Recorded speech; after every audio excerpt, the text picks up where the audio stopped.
राधे राधे दोस्तों। माघ मास के महत्व कथा अध्याय 2 में आप सभी का स्वागत करती हूँ। राजा के ऐसे वचन सुनकर तपस्वी कहने लगे कि हे राजन, भगवान सूर्य बहुत शीघ्र उदय होने वाले हैं, इसलिए यह समय हमारे लिए स्नान का है, कथा का नहीं। सो आप स्नान करके अपने घर जाओ और अपने श्री गुरु गुरु वशिष्ठ से इस महत्व कथा को सुन लो। इतना कहकर तपस्वी सरोवर में नहाने के लिए चले गए और राजा भी विधि पूर्वक सरोवर में स्नान करके अपने राज्य को लौटा और रानी बास में जाकर तपस्वी की सब कथा रानी को सुनाई। तब सूत जी कहने लगे कि हे महाराज, राजा ने अपने गुरु वशिष्ठ से क्या प्रश्न किया और उन्होंने क्या उत्तर दिया, सो कहिए।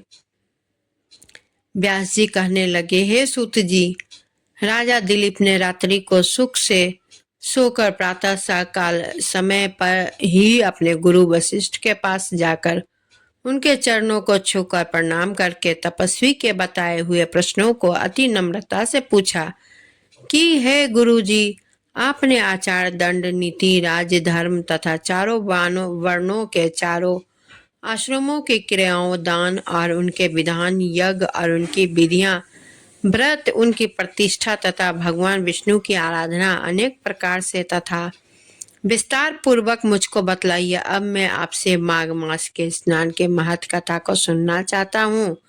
सो हे तपोधन, नियम पूर्वक इसकी विधि समझाइए। गुरु वशिष्ठ जी कहने लगे, हे राजन, तुमने दोनों लोकों के कल्याणकारी वनवासी तथा गृहस्थियों के अंतःकरण को पवित्र करने वाले माघ मास के स्नान का बहुत सुंदर प्रश्न पूछा है। मकर राशि में सूर्य के आने पर माघ मास में स्नान का फल गोभूमि, तिल, वस्त्र, स्वर्ण, अन्न, घोड़ा आदि दानों का चंद्रयान और ब्रह्म कुर्च व्रत आदि से भी अधिक होता है।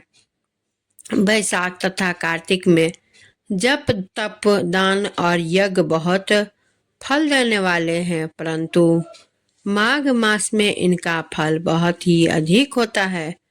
माघ में स्नान करने वाला पुरुष राजा और मुक्ति के मार्ग को जानने वाला होता है।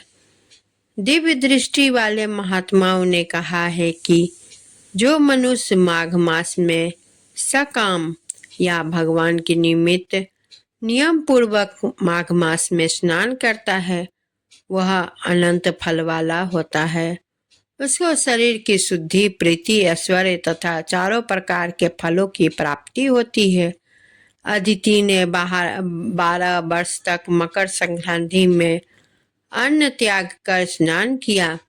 इससे तीनों लोगों को उज्जवल करने वाले 12 पुत्र उत्पन्न हुए। माघ में स्नान से ही रोहिणी, सुभागा, अरुंधति दानशीलता हुई और इंद्राणी के समान रूपवती होकर प्रसिद्ध हुई।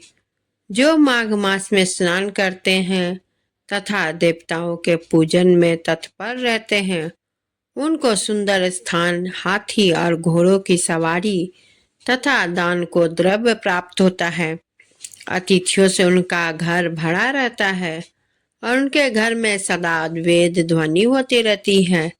वह मनुष्य धन्य है जो माघ मास में स्नान करते हैं, दान देते हैं तथा व्रत और नियमों का पालन करते हैं और दूसरों के पुण्यों के क्षीण होने से मनुष्य स्वर्ग से वापस आ जाता है। परंतु जो मनुष्य माघ मास में स्नान करता है, वह कभी स्वर्ग से वापस नहीं आता। इससे बढ़कर कोई नियम, तप, दान, पवित्र और पापनाशक नहीं है। भृगु जी ने मणि पर्वत पर विद्याधरों को यह सुनाया था। तब राजा ने कहा कि ब्राह्मण, भृगु ऋषि ने कब मणि पर्वत पर विद्याधरों को उपदेश दिया था, सो बताइए। तब ऋषि जी कहने लगे कि हे राजन, एक समय 12 वर्ष तक वर्षा न होने के कारण, सब प्रजा छीन होने के कारण संसार में बड़ी उद्विग्नता फैल गई थी। हिमाचल और विंध्याचल पर्वत के मध्य का प्रदेश निर्जन होने के कारण श्राद्ध, तप और स्वाध्याय सब कुछ छूट गए। सारा लोग विपत्तियों में फंसकर प्रजाहीन हो गया। सारा भूमंडल फल और अन्न से रहित हो गया। तब विंध्याचल से नीचे बहती हुई नदी के सुंदर वृक्षों से आच्छादित अपने आश्रम से निकलकर श्री भृगु ऋषि अपने शिष्यों सहित हिमाचल पर्वत पर गए। इस पर्वत की चोटी नीली और नीचे का हिस्सा सुनहरी होने से सारा पर्वत पीताम्बरीधारी श्री भगवान के सदृश लगता था। पर्वत के बीच का भाग नीला और बीच बीच में कहीं कहीं सफेद स्फटिक होने से तारों से युक्त आकाश जैसी शोभा को प्राप्त होता था। रात्रि के समय यह पर्वत दीपकों की तरह चमकती हुई दीप औषधियों से पूरित किसी महल की शोभा को प्राप्त होता था।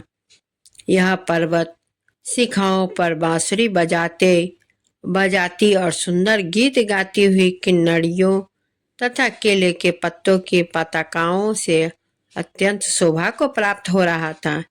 यह पर्वत नीलम, पन्ना, पुखराज तथा इसकी चोटी से निकलती हुई रंग बिरंगी किरणों से इंद्रधनुष के समान प्रतीत होता था। स्वर्ण आदि सब धातुओं से तथा चमकते हुए रत्नों से चारों ओर फैली हुई अग्नि ज्वालाओं के समान शोभमान हो रहा था। इसकी कंदराओं में काम पीड़ित विद्याधारी अपने पतियों के साथ आकर रमन करती रहे हैं और गुफाओं में ऐसे ऋषि मुनि जिन्होंने संसार के सब क्लेशों को जीत लिया है, रात दिन ब्रह्म का ध्यान करते हैं और कई एक हाथ में रुद्राक्ष की माला लिए हुए शिव की आराधना में लगे हुए हैं।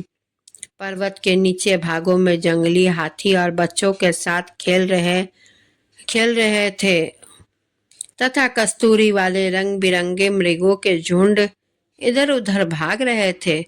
यह पर्वत सदा राजहंस तथा मोरों से भरा रहता था। इसी कारण इसको हेमकुंड कहते हैं। यहाँ पर सदैव ही देवता, गुहनक और अप्सरा निवास करते हैं। दोस्तों, यह दूसरा अध्याय यहीं समाप्त होता है। आप सभी को मेरा यह वीडियो कैसा लगा कमेंट जरूर करना। कमेंट करना बिल्कुल ना भूलना दोस्तों। कमेंट करेंगे तभी हमारा उत्साह बढ़ेगा और मैं इससे भी अच्छी वीडियो लेके आने की कोशिश करूँगी। लाइक शेयर भी करना ना भूलें और चैनल को सब्सक्राइब जरूर करें, ये मुझे पूर्ण विश्वास है। और इसी के साथ मैं विदा लेती हूँ। धन्यवाद।